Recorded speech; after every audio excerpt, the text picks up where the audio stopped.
Hello, caller. Hello, hello. What's up? It's an interesting topic. I've got a question for you. Okay. Can you tell me where?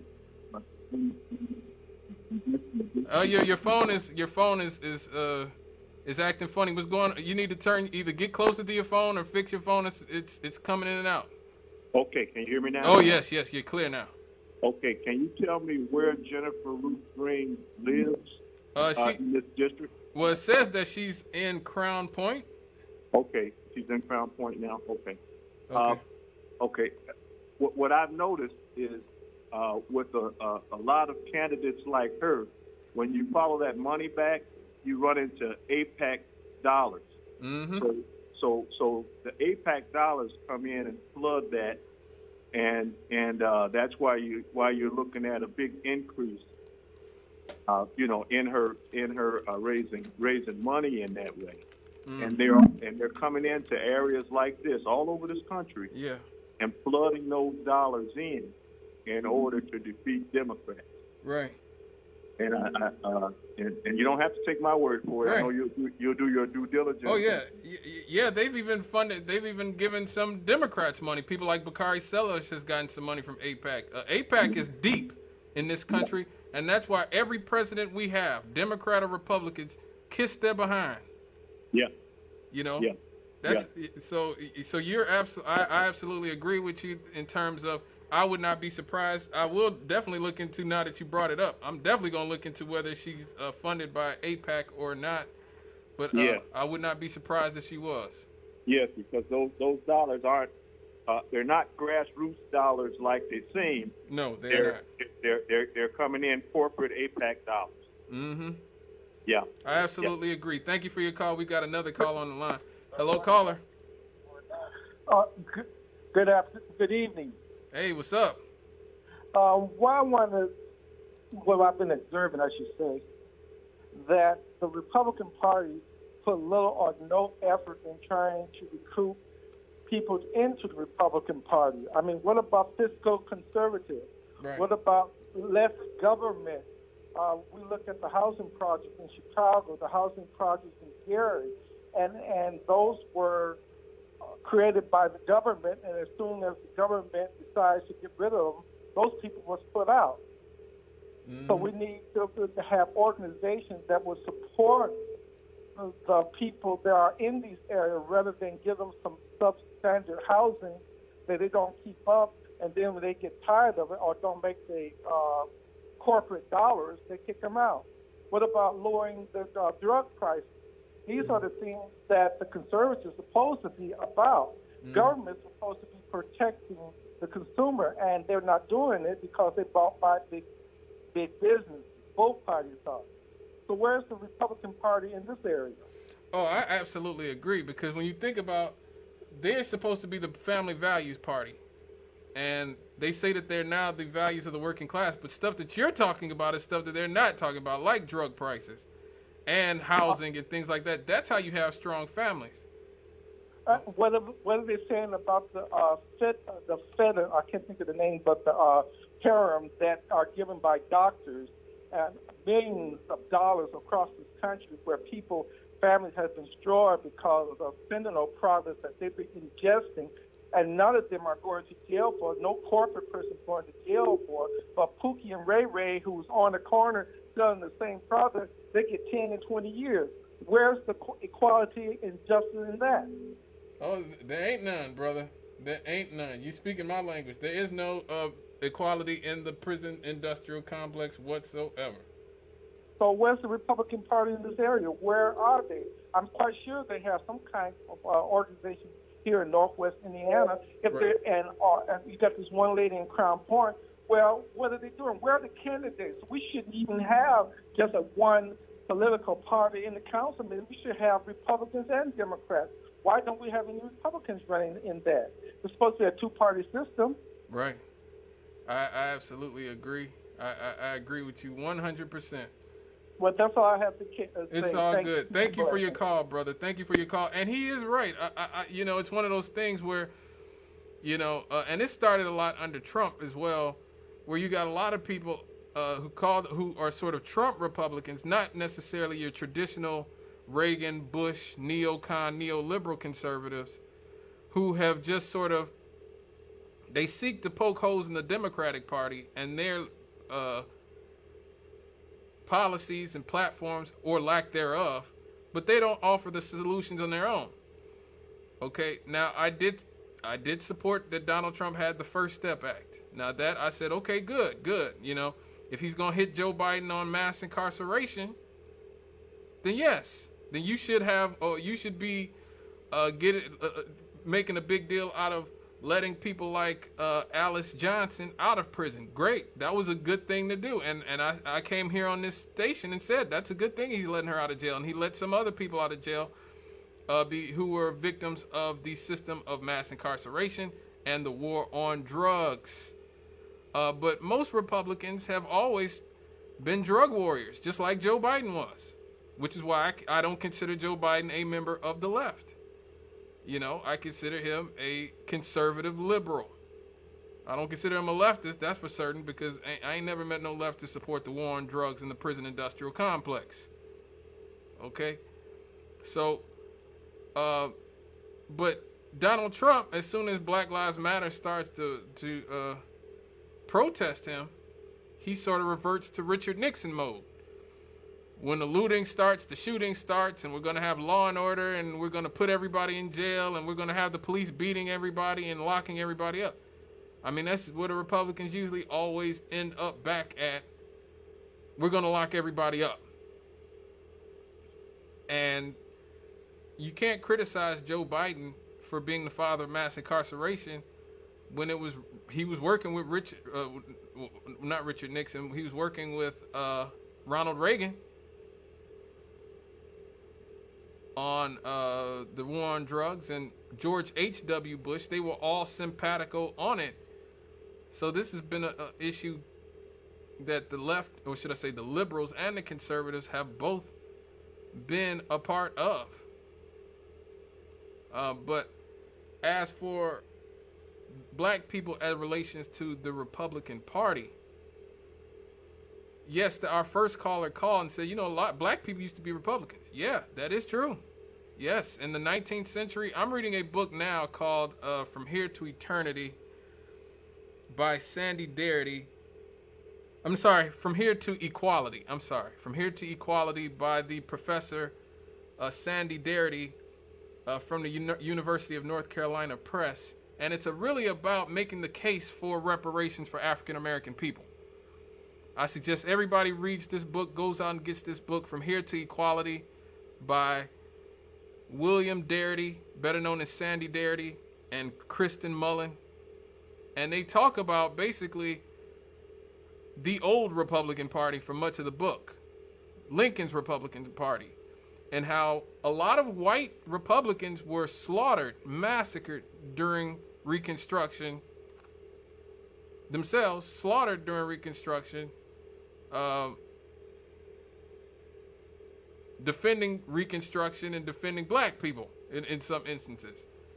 And it wasn't just you know, black people being lynched and murdered and being firebombed during that era. It was what were called at the time radical Republicans, who were considered liberals at the time. This was before the switchover came in the 1960s. Now, black people first started switching over to the Democratic Party with FDR. FDR and people like Huey Long started to garner a lot of support for the black community.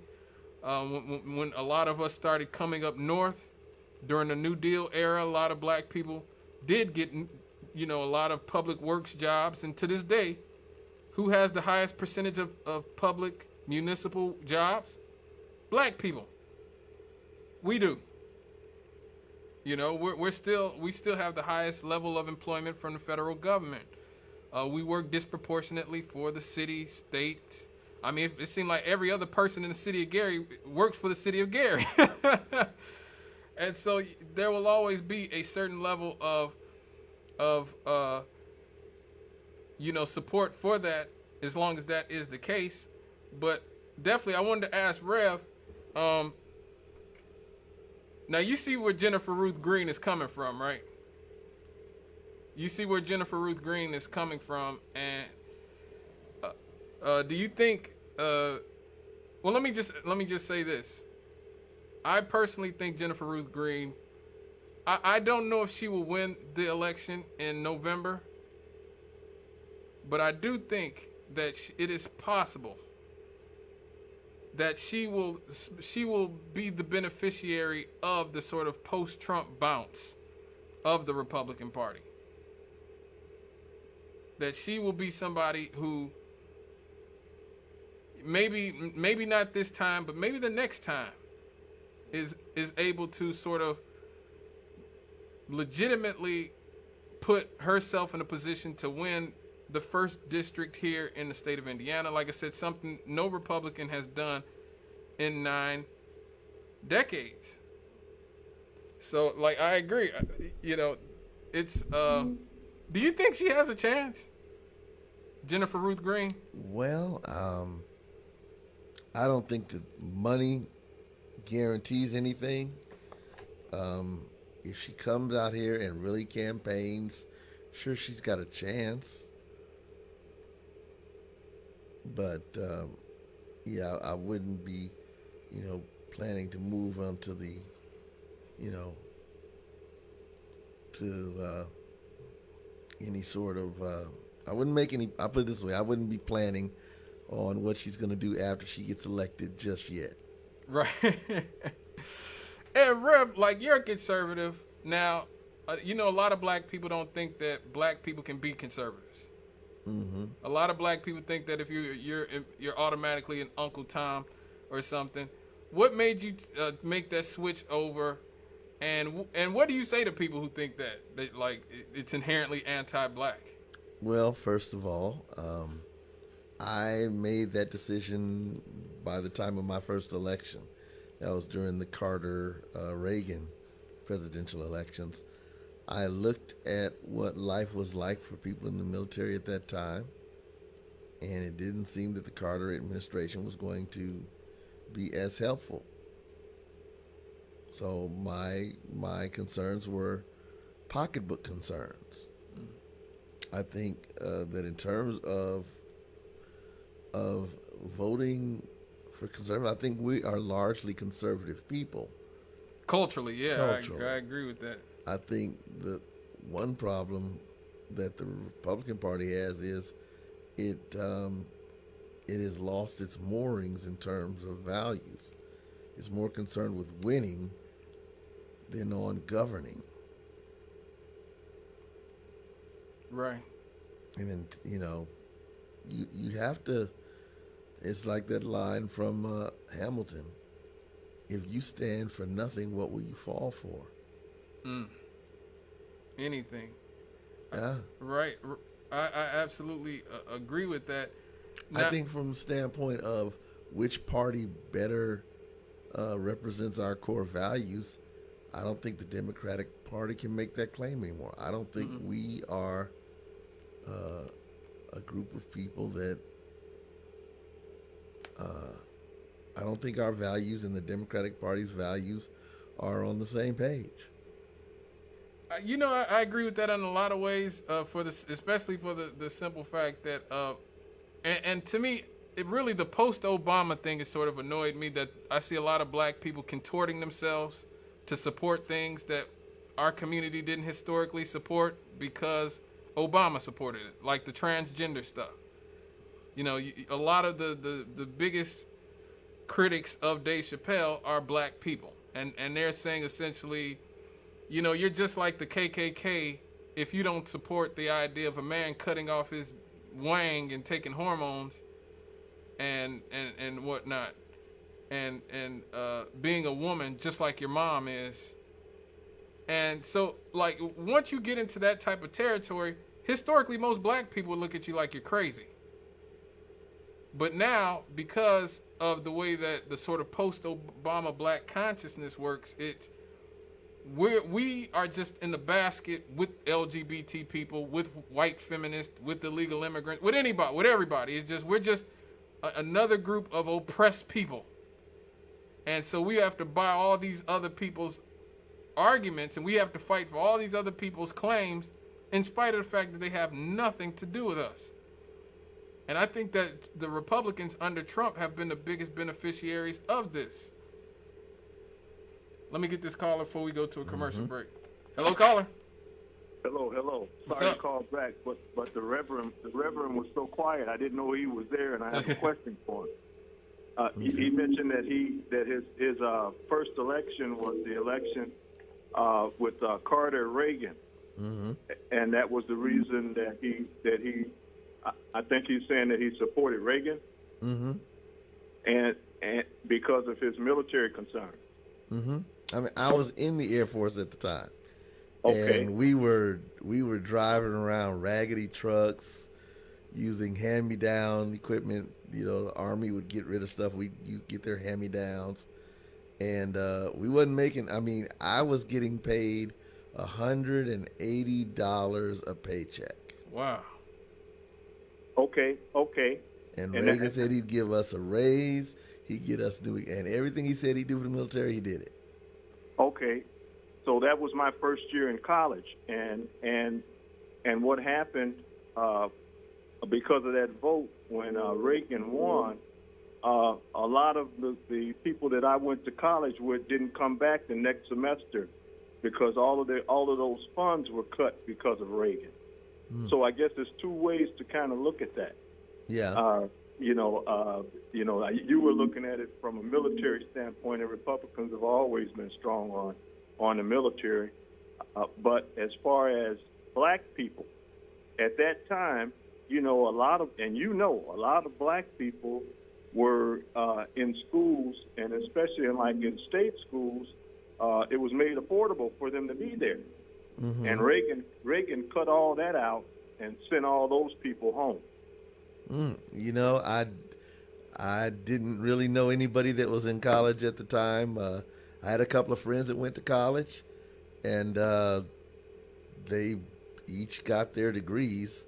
Of course, now remember, I'm only 18 years old, and I'll be honest, looking back, I wish I'd have went to school. I knew of one guy that did go to school who was in my unit, but at the time, again, 18 years old, I looked at him. He'd get off work, he'd go to class, he spent the day in class, and he'd come home and do his homework, go to sleep, and then he'd get up that night to go to work. I was like, man, he has no life. All he does is go to work and go to school. Well, Yeah.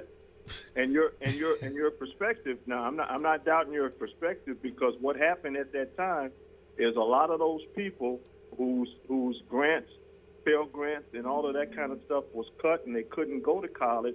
They resorted to entering the military because their affordability for college became too much because of Reagan, Ronald Reagan. Right. Right. We've established that. But let me ask you: do you think that the sort of post-Trump? How do you think that, like, Trump, because he's a wild card. Trump's not your historic Reagan, Bush Republican. He's like, in some ways, he's like Richard Nixon in terms of the dog whistling and some of that stuff. But in other ways, he's like Bill Clinton with like his sort of penchant for, his indulgence, his self-indulgence and sort of arrogance and narcissism. So, like, do you think that the Republican Party has sort of turned a corner under Donald Trump in some ways, that they are in a better position to get the black vote? I don't think that they're in a better position to get the black vote, and I don't think that they're recouping the black vote in the way that it may be being publicized. Right. I think that there are dollars that are being put out there, especially by entities like AIPAC, that make it seem that way, because the numbers they don't really add up. It still just comes out to a few that are making that turn for whatever reason that they're making that turn, because black people have always been conservative, and even people that vote Democrat, those same black people they're still conservative. So it's not an issue of conservative versus liberal. It's just that, if we pick the issues that are going to help us, chances are more than likely we have a better chance at those things happening if there's a Democrat administration than if there is a Republican administration. Well, we have to leave it there really quick because we have to go to a commercial break. We do. It's 7:48. Oh my God. Thank Man, you. the time. Thank you for your call, sir. We're gonna have to, because I really would. I'd love to take a look at that specific issue. Yeah. What sort of administration would be more likely to address the issues that concern us? And I think some of that depends on what issues you're looking at. Right. If you're looking at issues like economic development and economic growth, I don't think you're going to find much help in a progressive administration. Oh, we definitely look. We're gonna have to come back to this. We're gonna Let's take this break. You're right. It's 7:49. Got bills to pay. Yes, we do. 7:49.